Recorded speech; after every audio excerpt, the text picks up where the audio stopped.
John Forbes Nash Jr., who is better known as just John Nash, he's an American mathematician, well known for his contributions to game theory, geometry, and differential equations.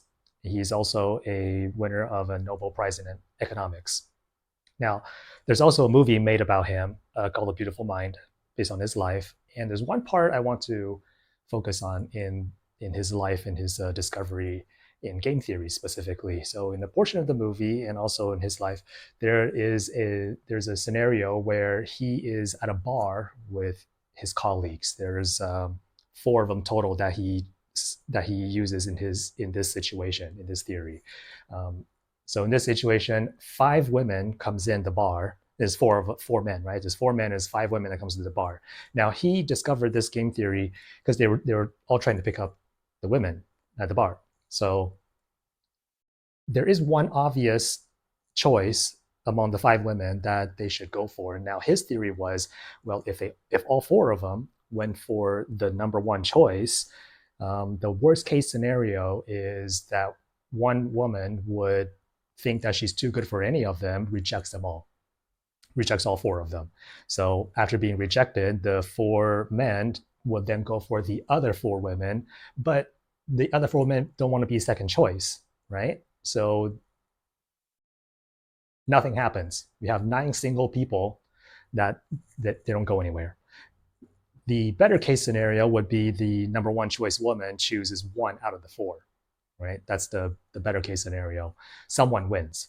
So John Nash's theory on this cooperative gaming is that, well, what if we just all agree, the men all just agree not to go for the number one choice and just immediately go for the other four, right? Who would have been second choice, but now is perceived as the first choice. Now, as they go for them, the other four women, now that their first choice, would be more open, more accepting. So in the best case scenario, in this case, would be you have four pairs and one single woman, right? So that's the game theory. Now, when I was writing my book, Act C, Love is Not Magic, I originally wanted to add a portion based on second choice in relationships and in dating in the book. But then I decided not to add it, and I'll explain why a little bit at the end of the video after I kind of tie this together with my book. So John Nash game theory was on cooperative gaming, but in my book, I was specifically more focused on a individual gaming game theory in I guess in relationships and dating. Okay, so there is a social phenomenon that most of us practice. I don't think all of us practice, but most of us practice, right? So which is why I didn't include this in the book. However, it is still notable that we recognize what is happening. So what we generally see happening is that when two people start dating, they don't talk about it with other people, right? They keep it down low. Why is that? Well, because we inherently know, for one, it might not go anywhere. We're just testing out the waters, right? And number two, this is probably the more important reason, is because we inherently know people will think that they're second choice if this doesn't work out, right? So let's say these two people start dating for 2 weeks, right? Maybe they start getting into a relationship. Maybe, I don't know, but they're pretty close. They start dating, right? So like exclusively, they both agree that they want to pursue a relationship and they're testing out the waters. However, when they do that, everyone in their circle who is eligible for dating, so people that are not already in a relationship at the time, right? Or who is not looking at the time, like firmly stated, I'm not looking for anybody, those are not eligible for dating. So anyone in the circle that is eligible are now second choice for both of these people, right? So in that case, if they were to publicize that they're dating, and if it doesn't work out, pretty much no one in the circle will become a candidate anymore, unless years down the line or months down the line, the people who were in a relationship at the time break up with their relationship, they become eligible. But because in the beginning they were not a choice, right? So they can now be a choice and then not considered second choice, right? So that's the social phenomenon because let's face it, we don't want to be anyone's second choice. We want them to be their first choice, right?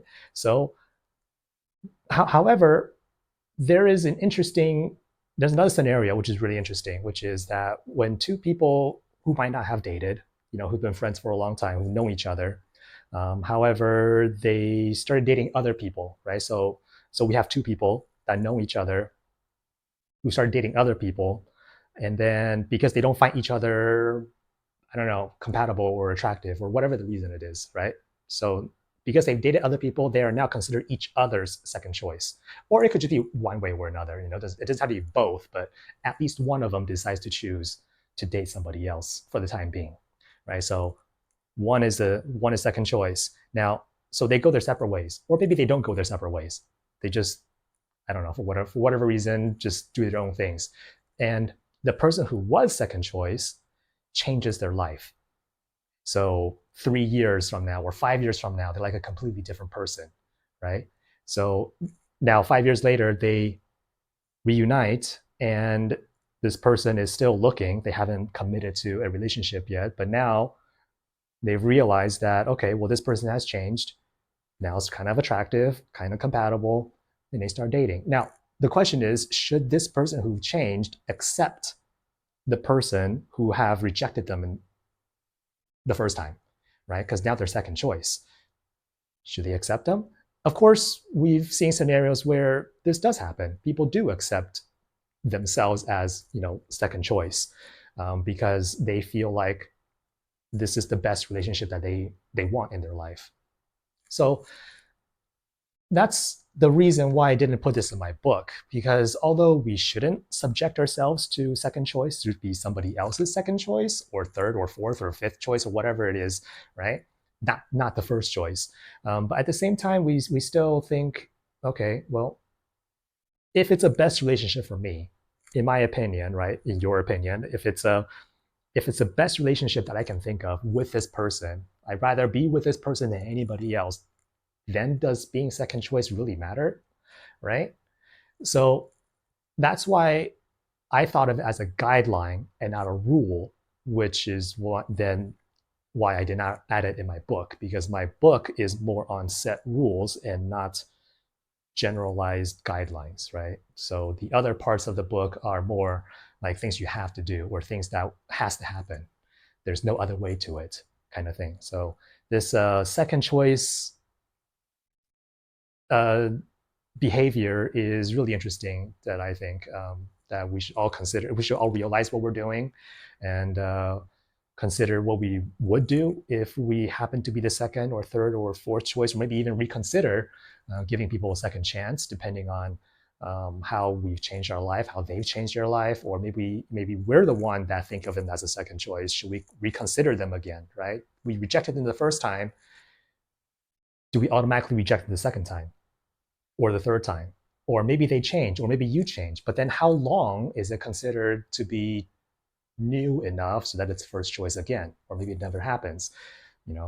If you have any experiences with choosing someone as a second choice or a third choice and it worked out, or being a second or third choice and it worked out, that they came back, gave you, they choose you after failing a few times, I guess it's the worst way to say it. So they've been searching and failed a few. If you have any experiences, please leave it in the comments below. I like to hear about those. And if you have any other thoughts about this topic being a second or third choice, also leave it in the comments. And if you like this video, please share with your friends.